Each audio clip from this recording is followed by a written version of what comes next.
संसद का बजट सत्र शुरू होते ही सरकार नीट पेपर लीक मामले पर जबरदस्त तरीके से अपोजिशन के जरिए घेरे में आ गई है। विपक्ष के नेता राहुल गांधी और सपा संसदीय दल के नेता अखिलेश यादव ने केंद्रीय शिक्षा मंत्री धर्मेंद्र प्रधान को लाजवाब कर दिया। अखिलेश यादव ने कहा कि जब तक ये मंत्री रहेंगे नीट के स्टूडेंट्स के साथ न्याय नहीं हो सकता। राहुल गांधी ने कहा कि शिक्षा मंत्री अपने अलावा सब पर आरोप लगा रहे हैं। आइए शिक्षा मंत्री को उबलते हुए और अखिलेश यादव और राहुल गांधी को सवाल करते हुए खुद सुनिए। Here 70 times. Sir, with full responsibility, I would like to submit in front of House through you, sir. There is no evidence of paper leak in last 7 years in any numbers. So there are incidents. Already this case, right now, Speaker, sir, this case is going in front of Honorable Supreme Court. All the things has come out. Every question has put in front of Supreme Court. Honorable CJI is personally presiding over that bench, and with full responsibility, I can say, in last after NTA, more than 240 examination has been conducted. More than 5 crore students has been applied, and more than 4.5 crore students successfully participated in the examination. These are the all fact and records. Supplementary. Sir, in light of the severe breach in the examination process and the significant impact of over 24 lakh students, does the minister accept the responsibility for these failures? Given the gravity of the situation, the uphold accountability and integrity of the office, will the minister consider resigning?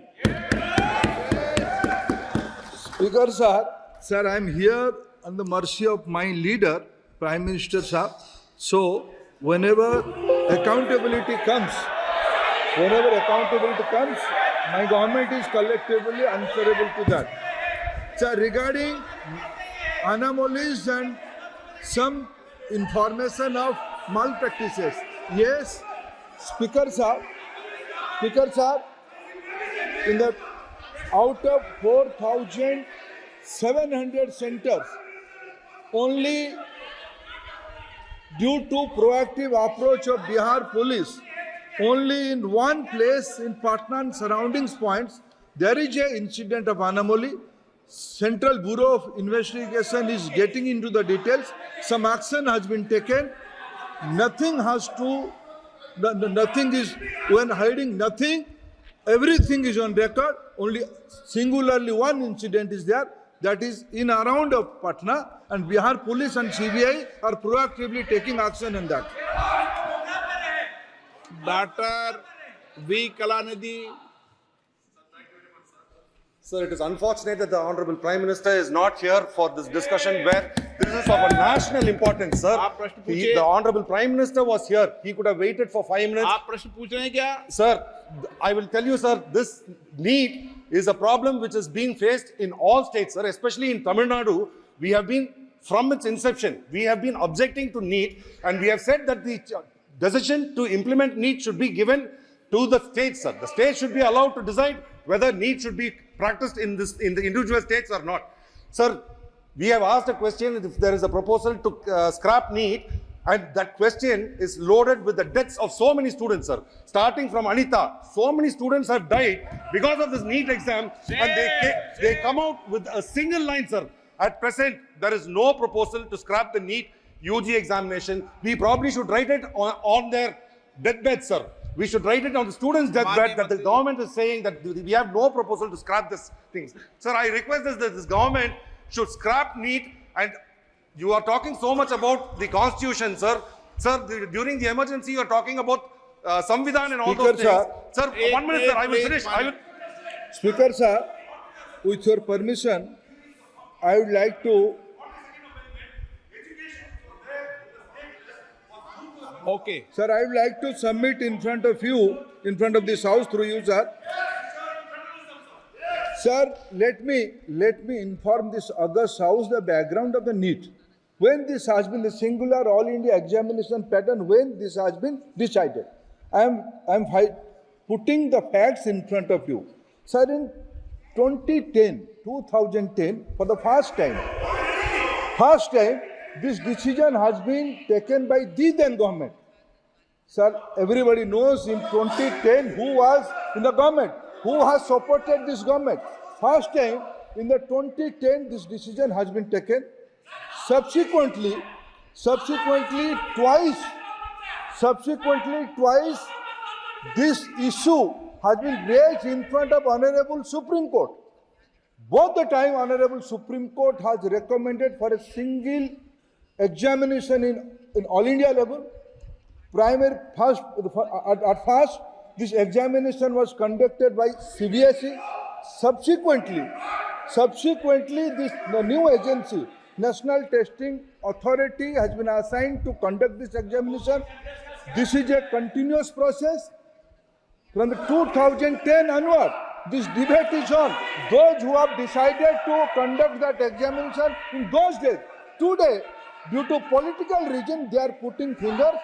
Today, there is a categorical answer from government. Due to Supreme Court's guidance and the instruction, single examination, All India pattern examination is very successfully on. And regarding Tamil Nadu, sir,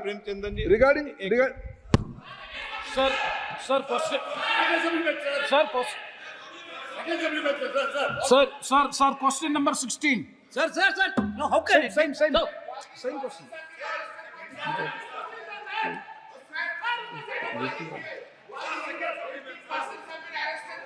Sir. N K Premchand ji, आप प्रश्न नहीं करना, N K Premchandan ji. Sir, the basic issue before us is that the credibility of the competitive examinations has already been lost. So 24 lakhs of students have appeared for the NEET UG examination this time.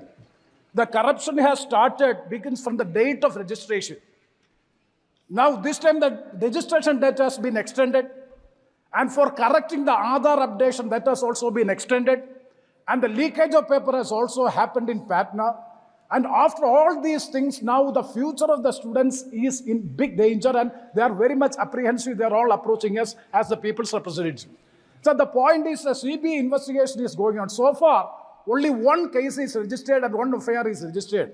CBI investigation is going on, and a committee has also been constituted to look into it. So our case is whether, since it is a matter which is concerning the people at large, I think that this is the right forum by which this matter has to be discussed. So my question is, one question is regarding the centers of excellence like AIMS, JIGMA, whether a separate competitive test will be conducted, and in order to examine in detail whether a joint parliamentary committee be constituted so as to investigate into this matter. That is a specific question I am asking, sir. Honorable Speaker, sir, as I said in my previous reply, there is a background why this pattern of NEET examination is conducted. With utmost respect to this House, I am again politely saying, due to different views, Honorable Supreme Court has categorically twice said this centralized examination pattern has to be there. Regarding some anomalies, very government has nothing to hide. We have put all the facts in front of Supreme Court. Very right now, Supreme Court is hearing that case. It will be proper to just wait and watch what Supreme Court is giving instruction, and this House is open to any kind of discussion. Akhilesh Yadav ji, 1 minute में सबका जवाब दूंगा आज. चलो बैठो. अध्यक्ष महोदय, मैं आपका धन्यवाद देना चाहता हूं. देश के बहुत महत्वपूर्ण सवाल पर आपने मुझे पूछने का समय दिया है. अध्यक्ष महोदय, ये सरकार किसी और का रिकॉर्ड बनाए ना बनाए, लेकिन पेपर लीक का रिकॉर्ड जरूर ये सरकार बनाएगी. अध्यक्ष महोदय, मुझे इसके बैकग्राउंड में नहीं जाना है कि अध्यक्ष महोदय, मुझे बैकग्राउंड में नहीं जाना है कि कब, कैसे, किस संस्था को बनाया गया है. पूरे देश के छात्र इस पे आंदोलित थे. लगातार अखबार और सीबीआई की जांच के बाद चीजें सामने आ रही हैं, लोग पकड़े जा रहे हैं, जेल भेजे जा रहे हैं. ओके, मैं अध्यक्ष महोदय आपके माध्यम से पूछना चाहता हूं मंत्री जी से, क्या सेंटर वाइज जिन बच्चों को सबसे ज्यादा नंबर मिले हैं, क्या उसकी सूची जारी करेंगे? 30,000 सीटें जहां हैं, कई सेंटर अध्यक्ष महोदय ऐसे हैं जहां 2000-2500 बच्चे पास हो गए हैं। सरकारी सीटें 30,000 हैं। कई सेंटर में 2000 से ज्यादा पास हो गए। कई प्रदेश के ऐसी जगह है जहां पर कुछ सेंटर से 600 से 650 से ज्यादा सबसे ज्यादा नंबर हैं। और अगर वो संस्था इतनी क्रेडिबल थी तो अध्यक्ष महोदय जिन सेंटर्स पे ये परीक्षा हुई उन सेंटर्स का इंफ्रास्ट्रक्चर क्या था? क्या मंत्री जी ने जानकारी की थी इस बात की? अध्यक्ष महोदय, मेरे आपके माध्यम से एक ही निवेदन है कि बिना ये मंत्री जी रहेंगे तो न्याय नहीं मिलेगा बच्चों को। अध्यक्ष महोदय, आदरणीय अखिलेश जी की प्रश्न का मैं विनम्रता से उत्तर देना चाहूँगा कि अभी अभी सुप्रीम कोर्ट में जो चल रहा है केस, सुप्रीम कोर्ट ने ऑर्डर दिया पूरा विद्यार्थियों की सूची को वेबसाइट में उपलब्ध करा दो। सर, पिछले 3 दिन से देश भर की सारे विद्यार्थियों की लिस्ट पब्लिक डोमेन में उपलब्ध है। ये सारा चीज खुले पे है और कई प्रकार की तर्क आ चुका है। सर, मैं एक अभी उसमें केरल के विद्यार्थी भी अच्छे किए हैं। क्या हम ये कहेंगे भी वहां भी कुछ गड़बड़ी हुई थी? ऐसे आरोप करना, मैं देश की ग्रामीण इलाका, देश की एसटी एससी इस बार सबसे अच्छा परफॉर्मेंस करने वाले देश की एसटी एससी ग्रामीण बैकग्राउंड आर्थिक पिछड़े लोगों की है। क्या हम उनकी मेधा को हम चुनौती देते हैं? और बाकी रहा क्वेश्चन पेपर लीक की, सर मैं शुरू से मेरा एक स्टैंड रहा राजनीति नहीं करना, लेकिन अखिलेश जी जब वहां दायित्व में थे उस सूबे की, सर सारे सूची है कितने बार उत्तर प्रदेश में क्वेश्चन पेपर लीक हुए हैं। माननीय एक मिनट प्लीज, एक मिनट। राहुल गांधी जी, आप प्रश्न पूछना चाहते हैं? Speaker sir, it's obvious to the whole country. It's obvious to the whole country that there is a very serious problem in our examination system. This is not just a question of NEET, it is in all the major examinations. Now, the minister has blamed everybody except himself, right? I don't even think he understands the fundamentals of what is going on here. आप प्रश्न क्या है आपका? आ रहा हूँ sir. Sir, ये मैं question को सेटअप कर रहा हूँ। कई प्रश्न पूछते हैं। ये the issue is that there are millions of students in this country who are extremely concerned at what is going on बच्चे पास हो and who are convinced 30,000 सीटें जहां हैं, that कई सेंटर अध्यक्ष महोदय ऐसे हैं the Indian जहां 2,000-2,500 examination बच्चे पास हो गए हैं। सरकारी is सीटें a 30,000 हैं। कई सेंटर में 2,000 से ज्यादा That पास is हो what गए। is कई at प्रदेश stake. के ऐसी जगह है जहां पर कुछ Millions of सेंटर people से believe 600 से 650 that से if ज्यादा you are सबसे ज्यादा rich, नंबर है। if you are rich, अगर वो संस्था if you are इतनी rich and credible if you थी, have money, तो अध्यक्ष महोदय जिन you can सेंटर्स पे ये buy परीक्षा the हुई Indian उन सेंटर्स का examination system. इंफ्रास्ट्रक्चर क्या था? And क्या by the मंत्री way, ने जानकारी की थी इस बात की? and this is the same feeling that the people in the opposition have. And that is why we are asking some very simple questions to Honorable Minister. Number one, as this is a systemic issue, what exactly are you doing to fix this issue at a systemic level? Yes. That's the first question. Okay, question में चल रहा है अभी। Please. अब मैं मंत्री जी, मैं एक बार बोल दूं इस बात पे। चलो मंत्री जी, आप शॉर्ट में जवाब दो, फिर मैं बोल ही देता हूं। आज आप शॉर्ट में जवाब देना। अध्यक्ष महोदय, मेरे जो शिक्षा है, मेरे जो संस्कार है, मेरे जो सामाजिक जीवन है, मेरे को मेरे राज्य की, मेरे सूबे की जनता की स्वीकृति मिली है। मैं किसी की, मेरे बौद्धिक और मेरे संस्कार की सर्टिफिकेट मेरे को सारी सदन में किसी से नहीं चाहिए। देश की प्रजातंत्र में चुन के मेरे नेता प्रधानमंत्री मोदी जी को प्रधानमंत्री की भूमिका दिया है। मैं उनकी निर्णय से यहाँ उत्तर दे रहा हूँ सदन को। बाकी ये कहना चिल्लाने से सच झूठ नहीं हो जाएगा साहब। ये जो कहा गया देश की अभी की एग्जामिनेशन सिस्टम रबिश है सर, इससे दुर्भाग्यजनक बयान देश की नेता प्रतिपक्ष का कुछ नहीं हो सकता है सर। मैं कठोर शब्द से उसको निंदा करता हूं। बाकी रहा, मैं सर आपके सामने, आपके माध्यम से देश के सामने सर एक तथ्य रखता हूं। सर जिन्होंने रिमोट से सरकारें चलाई है, 2010 में 3 बिल आया था सर शिक्षा सुधार के लिए। उन्हीं की पार्टी के नेता आदरणीय कपिल सिब्बल साहब 3 बिल लाए थे। उसमें से एक बिल था एजुकेशन, उसमें एक बिल था prohibition of unfair practice bill 2010, जिसके उद्देश्य एजुकेशन इंस्टीट्यूशन में माल प्रैक्टिस को बंद करना। सर मेरे सरकार की हिम्मत है, अभी हमने पब्लिक एग्जामिनेशन की रेगुलरिटीज में बिल लाए, कानून बनाए। क्या मजबूरी था कांग्रेस पार्टी की, क्या मजबूरी था नेता प्रतिपक्ष की? उन्होंने उस बिल को उल्टा किया, किसकी दबाव में उल्टा किया? क्या निजी मेडिकल कॉलेज की दबाव में, उनकी घूसखोरी की दबाव में उन्होंने उस बिल को उल्टा किया था? सच सुनने की सामने है ये। मैं किसी की विद्वता में प्रश्न नहीं उठाता हूं, लेकिन सच 2010 में शिक्षा सुधार की बिल उन्हीं की सरकार ने लाया था, दबाव में उन्होंने उल्टा किया। ये हमको प्रश्न पूछते हैं। एक मिनट प्लीज, मैं सबको मौका दिया, सबको मौका दूंगा। एक मिनट माननीय सदस्य, प्लीज 1 मिनट बैठिए। प्लीज बैठिए, आप पहली बार।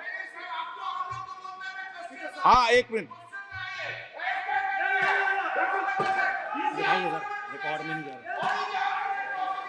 कल्याण ji please, Kalyan ji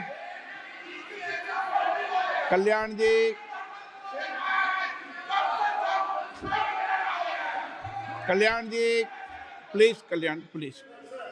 1 minute please, 1 minute सबको मौका दूंगा। 1 मिनट प्लीज, 1 मिनट। माननीय सदस्यगण, विषय महत्वपूर्ण था, मैंने सबको अलाउ किया, लेकिन एक बार इस सदन के अंदर ये सार्थक चर्चा होनी चाहिए, क्योंकि प्रश्न ये था कि परीक्षाओं के विषय के अंदर, और आप सबको पता है देश में अलग अलग राज्यों के अंदर भी अलग अलग दलों की सरकार रही, और उन अलग दलों की सरकार में आपकी भी सरकार रही, अन्य दलों की सरकार रही। वहां भी कई बार प्रश्न लीक हुए, प्रश्न पत्र लीक हुए और परीक्षाओं पर प्रश्न उठे। मेरे सवाल, 1 मिनट मैं बता रहा हूं जिसको, आप पूरी बात सुनिए मेरी। मेरा कहना यह है कि हम और उन 1 मिनट प्लीज बैठिए, 1 मिनट नीट नहीं सारी। हमारा सवाल ये है कि हम यहाँ इसलिए चिंता के लिए बैठे हैं कि भविष्य में हमारे विद्यार्थियों के भविष्य पर कोई विषय न उठे, इसलिए किस तरीके का मैकेनिज्म डेवलप करें, परीक्षाओं का क्या बेहतर सिस्टम डेवलप करें, इसमें सबके सुझाव आए ताकि भविष्य के अंदर, और उसके लिए जो उत्तम सुझाव हो सकते हैं सरकार भी उस उत्तम सुझावों को मानेगी। 1 मिनट। लेकिन हम अगर सारे परीक्षाओं पर सवाल उठाएंगे तो कई राज्यों में कई दलों की सरकार है जो परीक्षाएं आयोजित करती रहती है। हम सारी परीक्षाओं पर सवाल उठाएंगे तो जो बच्चे उत्तीर्ण होते हैं उनके भविष्य पर और भारत की परीक्षाओं पर, भारत की शिक्षण व्यवस्थाओं पर, पूरे विश्व में एक बहुत गंभीर असर पड़ेगा, जो सदन की चिंता का विषय है। और इसके लिए सभी राज्यों ने अपने अपने यहाँ कानून बनाए, संसद ने भी कानून बनाए। कानून बनाने के अलावा इस विषय के अंदर एजेंसी जांच कर रही है, कोर्ट निगरानी कर रही है। हमारा सवाल ये होना चाहिए कि हम कैसे सकारात्मक रूप से सुझाव देकर इस सिस्टम को और बेहतर कर सकते हैं, ये होना चाहिए। आरोप प्रत्यारोप से सदन नहीं है। आप बेहतर सिस्टम डेवलप करो, और कभी भी सारे एग्जामिनरों पर सवाल उठाना सदन के लिए उचित नहीं है। ये सदन इसके लिए है भी नहीं platform. No question number 3 Shri D Prasad Rao. प्रश्नकाल में सबको सवाल उठाने दिया, और एक बार सवाल उठाने के बाद दोबारा नहीं उठाने दिया जाता। संसद नियम प्रक्रियाओं से चलती है और नियम प्रक्रियाओं से मैंने चलाया।